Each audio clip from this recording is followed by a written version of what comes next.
Goeiemôre, Dok Matt wat praat. Nou een oggend moet ek Middendorp toe gaan en ek het goedjies om af te handel daar. Nou dis nie graag 'n plek waar jy wil wees nie, want dis maar gewelddadig geraak en mense word beroof en aangeval en maar nou moet ek doen wat gedoen moet word. En nou sit ek in my voertuig en nou hou ek 'n mossie dop.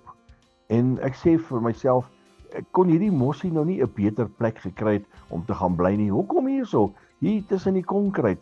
Dis mos nou nie 'n goeie plek nie. Maar nou hou ek hom dop en net so 'n paar meter daarvandaan van hom af is daar 'n man wat teen 'n pilaar leun, besig om 'n pastei te eet.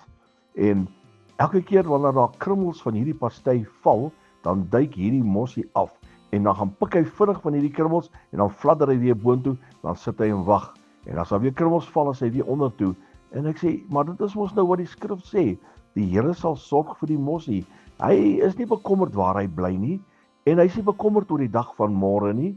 En want die woord van die Here sê ook vir ons, kwel jou nie oor die dag van môre nie. Hy is die God wat vir ons sal sorg. Hy is die God wat sorg vir die mossie. Soveel te meer sal hy sorg vir ons. Nou sit jy in 'n situasie en sê, dit gaan broekskeer, dit gaan moeilik. Dinge is sleg rondom my.